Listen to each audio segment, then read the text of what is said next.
of their bill stemmed from the three-part drive that the Secretary announced a little over a week ago to increase freight rail accountability and improve safety following the February 3rd Norfolk Southern derailment. I want to thank the FRA staff who were on the ground that first night and the team who were here supporting the National Transportation Safety Board investigation in the initial days. I fully recognize this derailment continues to upend daily lives. The needs of East Palestine and the rail safety needs of all communities is at the top of my mind. The U.S. Department of Transportation will continue to use our tools to hold Norfolk Southern accountable for the derailment and to improve freight rail safety across the country. Last Wednesday, alongside colleagues from the DOT's Pipelines and Hazardous Safety Materials Administration and others, I joined a planned inspection of the tank cars involved in the derailment. Secretary Buttigieg went to the derailment site and got an update on the investigation from the National Transportation Safety Board last Thursday. Department of Transportation continues to actively support the NTSB-led investigation of the derailment, and our work here in support of East Palestine continues as well. Today, with the help of specialized vehicles like the one behind me, FRA personnel are kicking off a nationwide focused inspections on routes that carry high hazard flammable trains and other trains carrying large volumes of hazardous materials. It's going to start right here in East Palestine. These inspections will use a combination of human inspection and technology combined. We need to keep our nation's railroads safe. Our focused inspections will be multifaceted. We will evaluate the conditions of track quality using our automated track inspection program, signal and train control infrastructure and systems, operating practices, dispatch and crew, mechanical equipment, including tank cars used to transport hazardous materials, and hazardous materials packaging and other aspects of compliance included in the Pipeline's Hazardous Materials Safety Administration guidelines. Taken together, these are critical components of maintaining a safe and reliable rail network for the people working on railroads and the many people that live near them. Today's initiative is complementary to FRA's existing regulatory inspection, oversight, and enforcement programs. And this focused effort will start, again, here in East Palestine and then expand to communities across the country. Working with the Pipeline's Hazardous Materials Safety Administration, FRA is identifying and prioritizing the routes that carry hazardous materials using a combination of visual inspections and automated track inspection technology to assess rail infrastructure that detects potential safety concerns and prevents potential derailments. The initiatives make good on one of the key Department of Transportation actions in Secretary Buttigieg's three-part drive I mentioned earlier. In addition to the focused inspections prioritizing hazardous materials routes, FRA also issued a safety advisory just yesterday about hot bearing wayside detectors. On Monday, Secretary Buttigieg called on the Class 1 railroads, including Norfolk Southern, to join FRA's close call reporting program. And more actions are coming on the way to advance DOT's #1 priority, safety.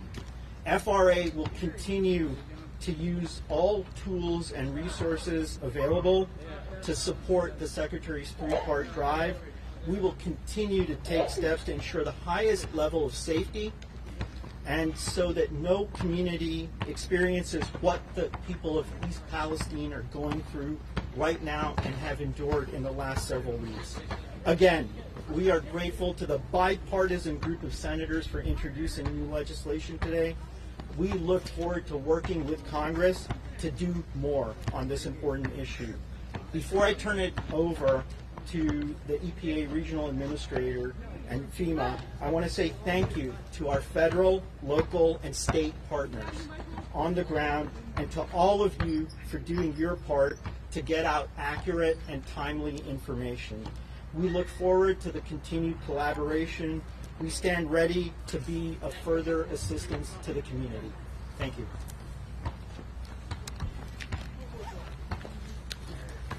Thank you, Director Bowes, and good afternoon, everyone. I'm Deborah Shore, the Regional Administrator for US EPA Region 5.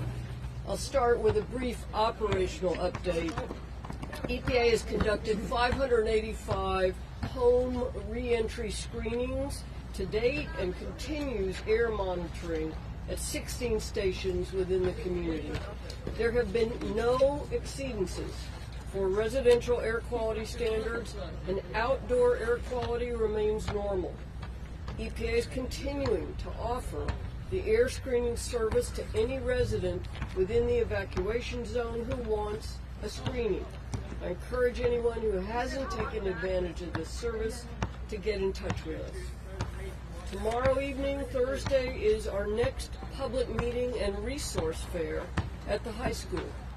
From 6 until 9 p.m., we'll be holding a resource fair in the gymnasium to give folks a chance to talk one-on-one with staff from EPA, from HHS, from the Ohio EPA, and other agencies.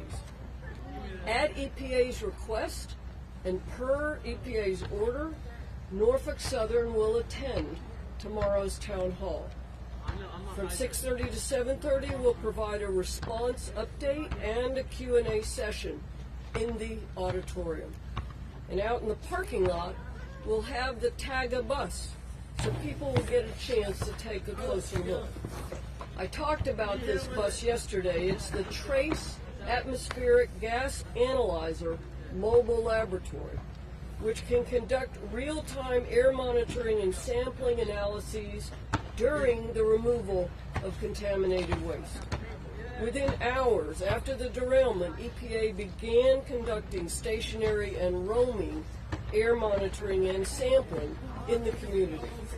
And now, as we transition to the longer-term remediation phase, EPA will also be using the TAGA bus, which will conduct real-time air monitoring and sampling analyses during waste removal.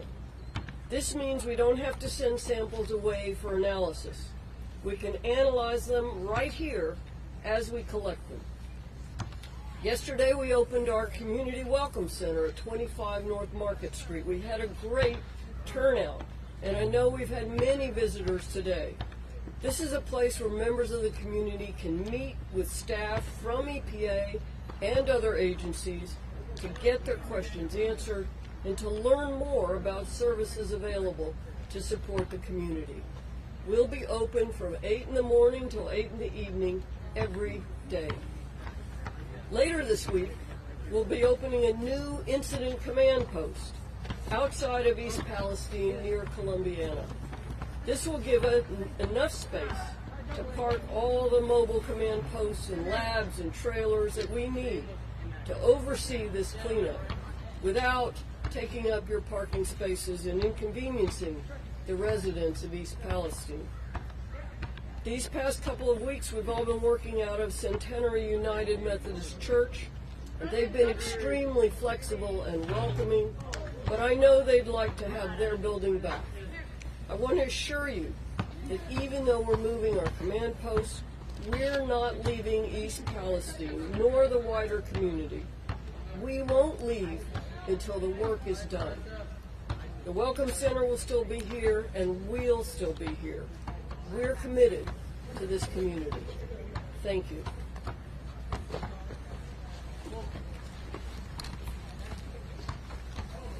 Good afternoon. My name is Captain Jill Sugart, and I am currently serving as the CDC ATSDR team lead here in East Palestine.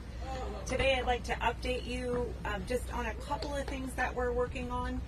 So in coordination with our local and state health partners, we will be going door to door tomorrow in East Palestine offering residents in certain areas the opportunity to take the ACE survey, our assessment of chemical exposures.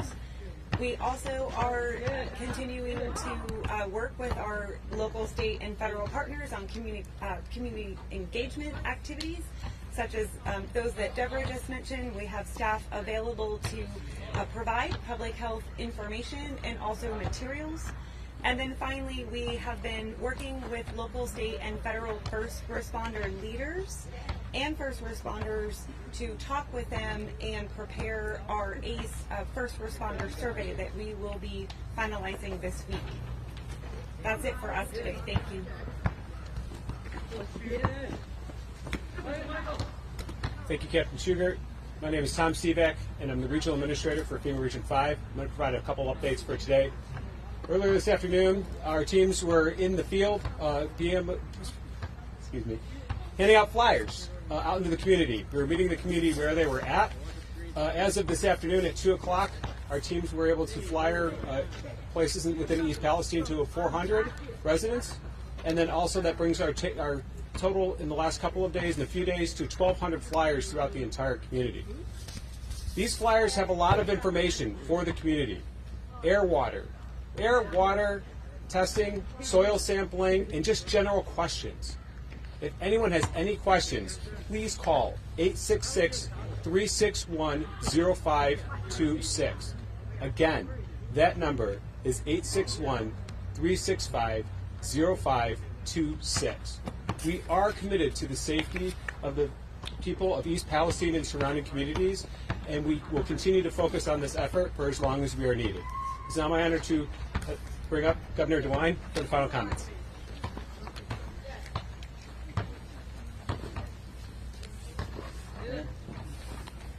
Well, good afternoon, everyone. Fran and I have spent the day here in East Palestine. I think this is my fourth trip back since the derailment. I just want to say that I continue to be impressed by the resiliency of the people of the village, by their attitude, and how many people are pitching in to really make a difference every single day, not just in the community, but outside of the community. We had the chance to watch really almost all the operations that are going on today. And again, I was impressed by the magnitude of it, and also impressed by the hard work that so many people are doing to make sure that this is a community that is in fact safe and does in fact remain safe. Our Ohio team got here just a few hours after the derailment. We continue to be here. I think the most important message I can convey to the people of East Palestine is we're going to stay here. We're here. We're with you, and we're going to continue to work to get the job done.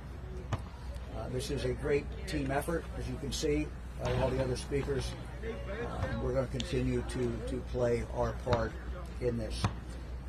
Let me just maybe restate some of the goals that I have outlined as far as the state of Ohio and what we intend to do and what we intend to continue to do.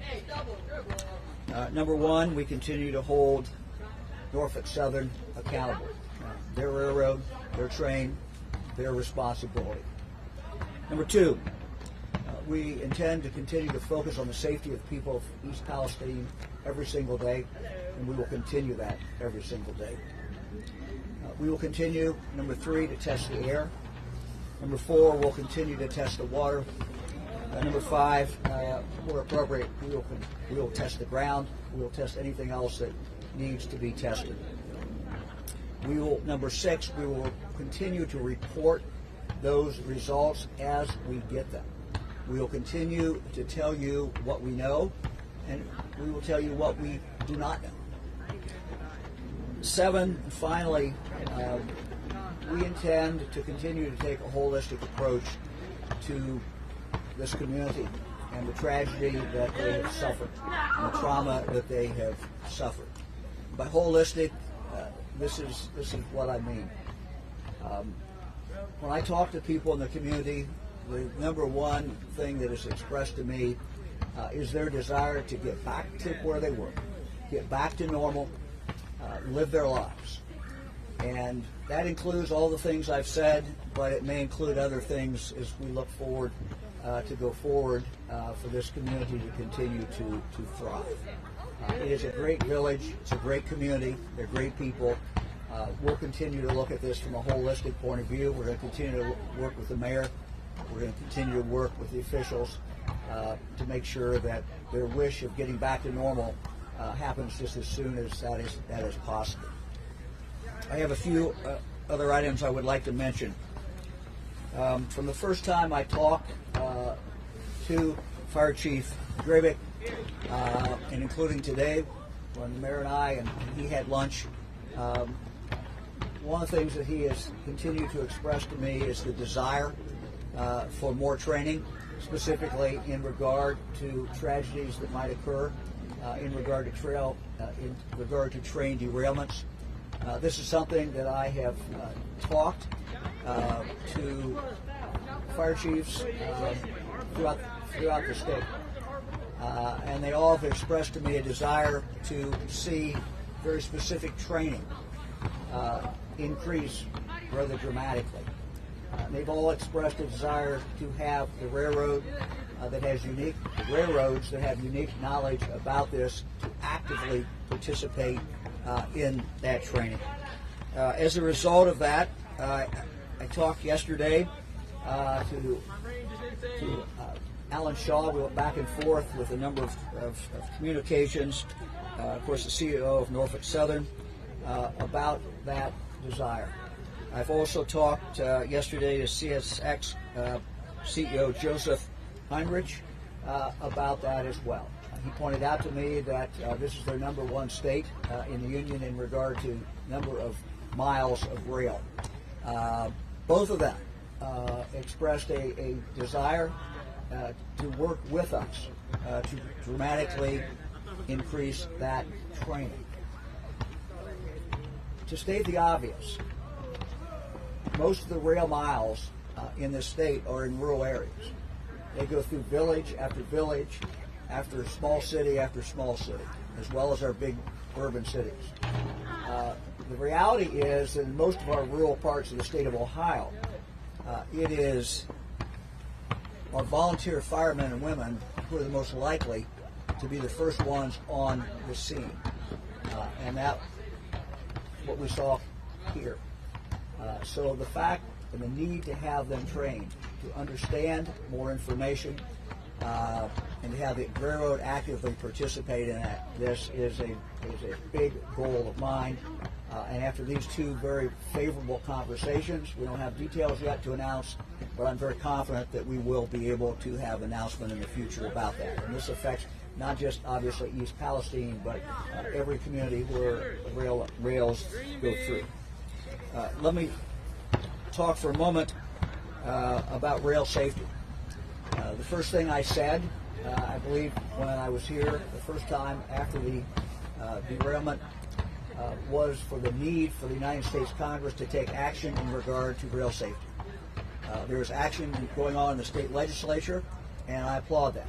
But the reality is that with the preemptions that we've had over the years and the way the laws are today, if we want to make sure there's action taken quickly and it's universal throughout this country, it obviously has to come from the federal government. So I applaud today Senator Brown, Vance, Casey, Fetterman, Rubio, Hawley, as well as Congressman Johnson, congressman from this district, for their introduction of the Railway Safety Act.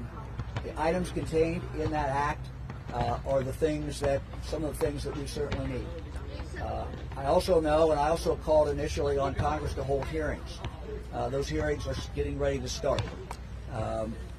Ann Vogel from our EPA is one of the people that's been asked to testify, and I think this testimony from all the witnesses in these hearings are vitally important, and that Congress and the American people will learn, as we usually do, from very open and very blunt and very candid hearings, and I applaud Congress for doing that as well.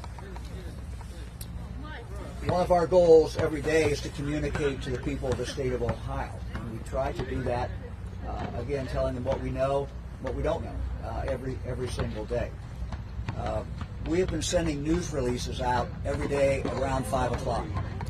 I told my team after I've been looking at these news releases, I said, look, we need to get these out to anybody that wants them. These are good, concise summary of what we know for the last 24 hours. And while the most important recipient is the news media, so they can disseminate that out to the public, it's also good, I think, of anybody who wants to get that. We're sending these out now to, I think, about 700 different people. Actually, on another list that gets all our news releases, I think we're up to about 11,000. But I want to make this very, very clear how people can sign up for this. They can go up on the EMA page. That is ema.ohio.gov/East Palestine. That's ema.ohio.gov/East Palestine. East Palestine, one word. Or they can go up on the governor's page as well. That's governor.ohio.gov. That's governor.ohio.gov. You'll see on both of those places where you can click and you can sign up and get these releases just focused on what is going on here in East Palestine. Had the opportunity today, Fran and I did, to visit the school. And again, what we saw today, I think, is a real credit to this community. We had the chance to talk to a lot of children. We talked to Superintendent Chris Knifer, and as well as principals, teachers, and I said most of all the young people who are in school. If you did not know that this train wreck had occurred, you would not know it by walking in that school. They were doing things that we would expect kids to do every single day in school, and I think very glad to be there. So again, that is a credit to our teachers, it's a credit to our school superintendent, our principal, and it's a credit to our students and to their families. And we enjoyed being with these young people very, very much. We had conversation about upcoming track meet. We had conversation about upcoming play, Lion King. That's what we expect when we go into schools. And that, I think, is very, very good news. Let me give a couple test results, February 21 test results in regard to the village wells. Again, showing those are all clear. Private wells, we've seen an increase of 15 results come back. They are all the same, so we now have 45 good ones that have come back. We will expect those results to continue to come back. Let me close with a couple other things. One, Frank, hold that. We had the opportunity to visit in Salem, the Brightside Project. These are fellow members of the communities in the county who are just doing phenomenal work. It's a nonprofit. They have focused since their inception on helping kids with food, and they have really stepped up and are receiving gifts from people as far away as they told us they had one group in New York set some money in, and the money's coming in and help is coming in, but these people are the ones who are out in the front line and doing the Lord's work, and I just want to thank them very, very much for that.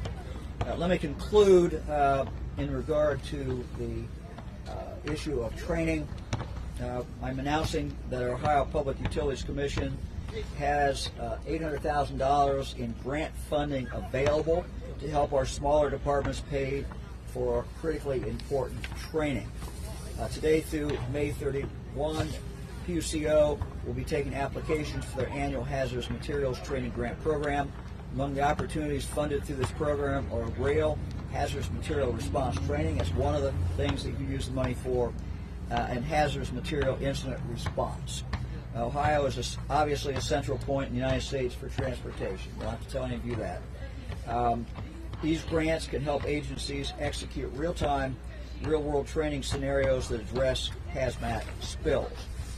The money from these grants is from fines paid by hazardous material carriers and shippers.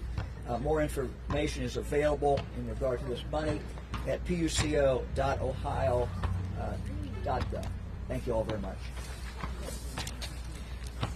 Governor, any questions?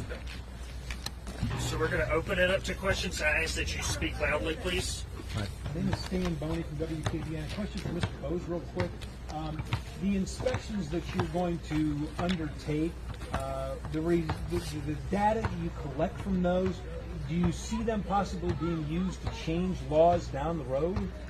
Absolutely. We use it for that purpose. We also use it for compliance and enforcement purposes as well. So it's a combination of those. But absolutely, we'll use the data and information that we gather from that for our regulatory purposes and enforcement and compliance. Governor DeWine, if I may, sir. Thank you. As an Ohioan, I want to personally thank you for stepping up to the plate, doing what you've been doing for the people of East Palestine. Thank you. It's been a yeoman's job. Appreciate that. 1,700 derailments happen in this country on average. Have you reached out to the National Governors Association to collaborate with some kind of effort to say to Norfolk Southern or any other rail carrier, you guys got to get it together and stop having these derailments around the country? And if you have not done that, will you do that? Yes.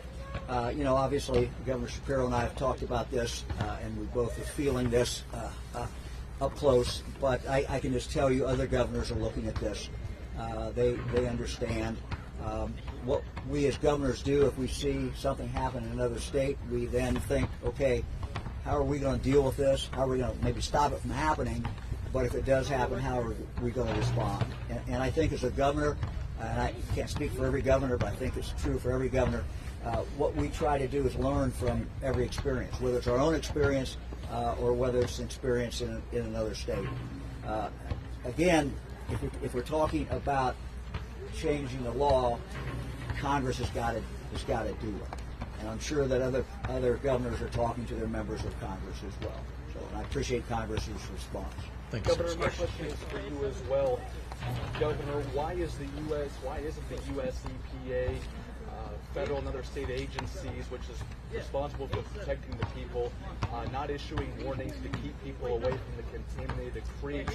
If there's even the slightest possibility that it could be dangerous, why has that not been done? To stay away from what? I'm sorry. To stay away from the contaminated creeks. I think that's being done. I would have to ask anybody else here who's look. I mean, when we went up there today, I can just tell you the press was stopped. We had a pool camera. They were stopped from going in. They were not allowed to go in. People are not allowed to go into that area. If there's a problem about the security, then we certainly will look at that. But I'm not aware of a problem in regard to security. If you look at the different bodies of water, what we can tell you is the further out you get, and I'll let Ann or someone else wants to take that. The further out you get, you're starting to see life is coming back. I mean, it's the indication. But we know that we have certain areas, and Fran and I viewed this today, where they're working very, very hard every single day to make sure that the contamination is taken care of and is gone. In a follow-up question to that, wouldn't you want some kind of signage or some kind of order that would keep people away from those areas? Okay, I'm not aware that's a problem. Again, I'd have to talk to someone locally, maybe the mayor, about whether that is a problem. Look, there should be the signage, there should be whatever is necessary to keep people away. I totally agree with that. I was not aware it's a problem. If it's a problem, we'll deal with it. Hi, Grant McCabe, former resident. I have a three-part question. I'm co-counsel with Motley Rice. Number one, FEMA, what's your position? Wait a minute. Excuse me, FEMA, what's your What's the position? ground rules here, guys? These are for media questions. Excuse me? This is for media. Are you guys going to be... Lawyers can talk to lawyers, and I'm not going to play lawyers. Are you your next media question? I'm Brenda Goodman from CNN, and I have a question for Dr. Vanderhoff. I've been walking around the community today talking to people about their health concerns, and I've heard from a lot of people that they're wondering why the assessment clinic is just a kind of a meat health concerns are and fill out forms to be documented. They are wondering why there isn't testing available, blood testing, urine testing. I've met with a group of residents who are trying to figure out, how to get their own testing or their own blood testing. Would blood and urine testing be helpful at this point? And safety. Yeah, so the assessment clinic is actually far more than what you've described. Every individual who comes in, every patient that's seen there does in fact have a very extensive questionnaire that is completed by the healthcare professional to understand their background in terms of exposure and potential risks. That process absolutely does occur, but then they do go on to have a complete physical examination and evaluation by a qualified physician. That physician, depending on their medical history, and this is standard in medical care, makes an individualized decision with the patient regarding what appropriate next steps might be. Now, in some circumstances, that involves consultation in real time with a toxicologist, state or national toxicology experts. In other circumstances, it may involve recommendations for ongoing monitoring that could include blood work or other testing. And that is done in the context of their medical home. If they don't have a medical home, we work to ensure that before they walk out of there, we've established them with a medical home, regardless of their economic circumstances. And why is that important? Because when we look at the chemicals involved, especially primary chemical, vinyl chloride, there is simply not a blood test that we can do, or a urine test that we can do that would say, aha, you had an exposure. That would be great, but that is just not the case. So what we need to do is establish a plan for long-term evaluation in the context of their baseline medical health.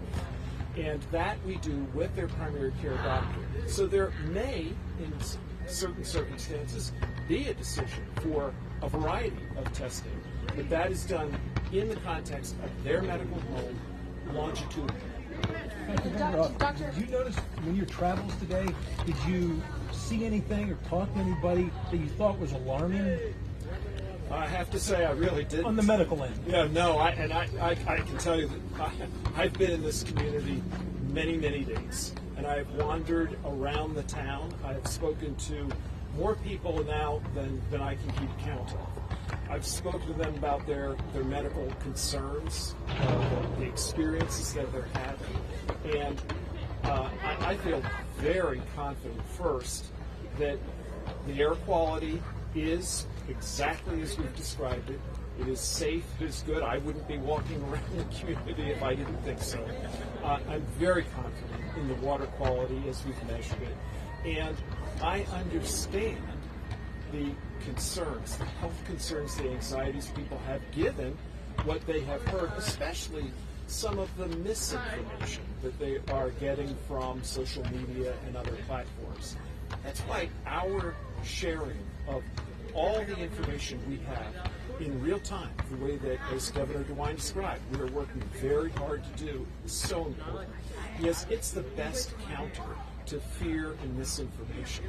And it's also why I'm very proud of the work that we're doing around our medical assessment clinic in partnership with the primary care physicians in this community, and also our work to help link people who don't have a medical home to a medical home.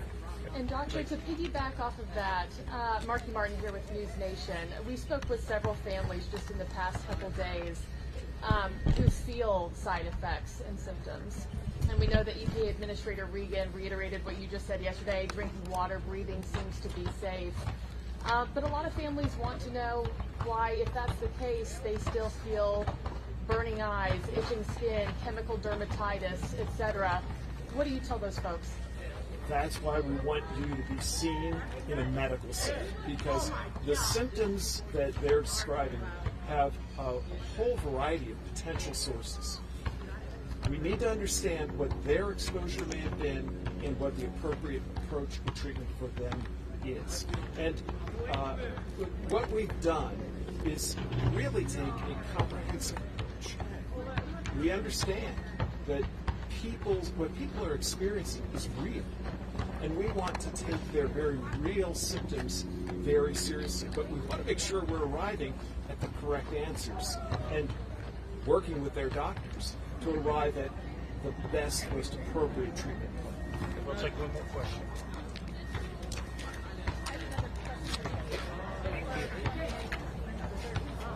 For whoever is testing the wells, is there I spoke to someone today who said that he got his well tested early on himself, and the lab told him that there is no EPA certified test for fecal acrylate.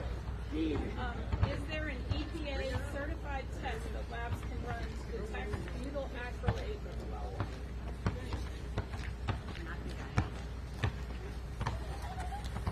Thank you for the question. So early on, there was not, and actually with our friends ATSDR, well, they were actually very able to quickly pivot and develop that health standard. So there is now, we know what levels are safe for human consumption.